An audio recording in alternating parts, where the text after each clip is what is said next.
Hey guys, welcome back to the channel. Today I just want to touch on a topic that I talked about a little while ago regarding the action of your rods. Specifically, I put out a video not too long ago that talked about not using extra fast action rods. I personally am not a fan of a fast action rod. I think in general it leads you to missing a lot of bites and skin hooking a lot of fish on the hook set, which then leads you to losing those fish during the fight. I think there's very few times when an extra fast action rod comes into place. And really, there's really, in my opinion, there's a couple of times it has to do with if you're fishing long casts, deep water, and you need to set the hook home when you're, 50, 60, 70, 80, 100 feet away from the boat. That extra fast action rod can be good in those situations, but really, I don't know that it's any better than throwing a fast action rod. I think you'll still lose a lot of those fish when you're fighting the fish back to the boat. That's my opinion. But one thing I want to stress, guys, is you need to be fully aware of the rod action that you're using and the line that you're pairing it with.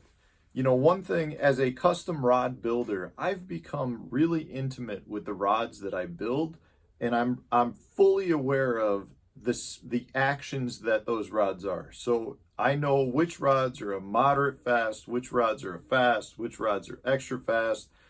And and that's not just for graphite blanks, but that's also for, I use a lot of blended rods as well for like crankbaits and swim baits and chatterbaits. So you got to be aware that the speed of your rod is going to change based on what your rod is built out of. But you also want to know that what line you're pairing those rods with is going to change the action. So what I mean by that specifically is if I'm throwing a fast action rod, let's say I'm throwing a chatterbait on braided line on a fast action rod. The fact that I just paired that chatterbait with my fast action rod with braided line, which has no stretch at all, probably just moved that fast action rod up to an extra fast action rod. The same can be said when you're throwing monofilament. It probably starts moving you down a category. So if I'm a fast action with monofilament, it probably is more of a moderate fast at that point. The reason I'm stressing this is because you need to be aware of that. So if you're throwing braided line with whatever action rod that you choose, it's probably going to move you up one action. And therefore, if that means you need to slow down your hook sets, then you got to be aware of that. The same can be said if you're throwing monofilament. If you drop down, you might have to set the hook harder and try to be a little bit faster. It's just a crucial.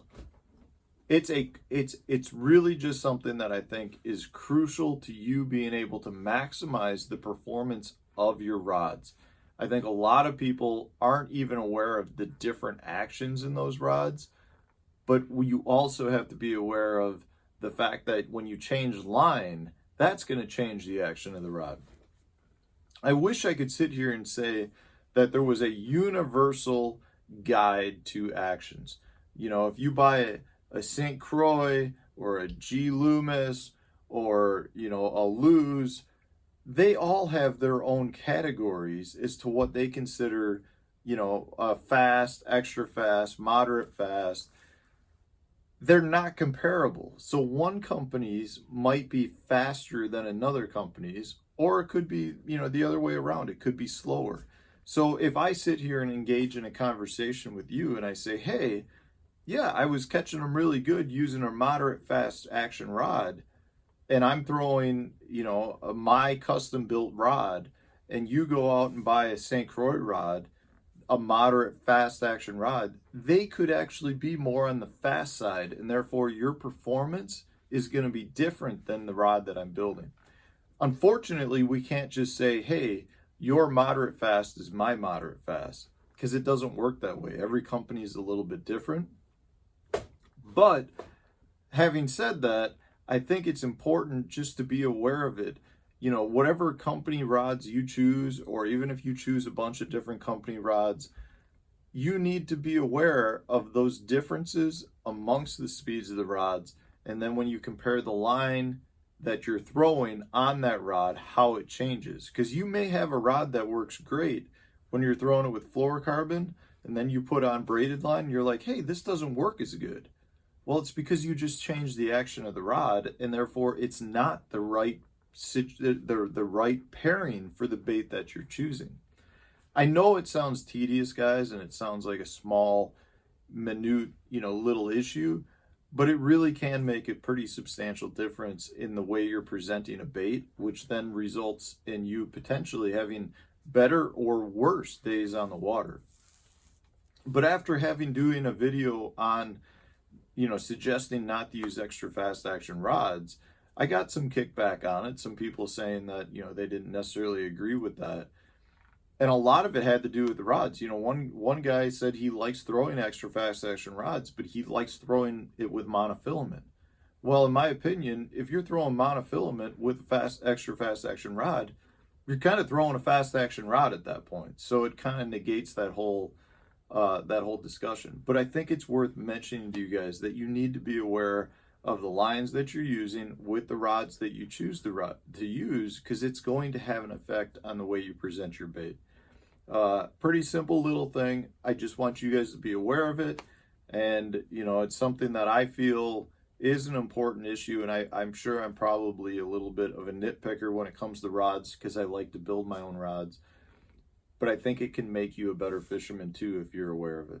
So that's all I wanted to say today, guys. I hope you liked it, and this wasn't a waste of time for you guys.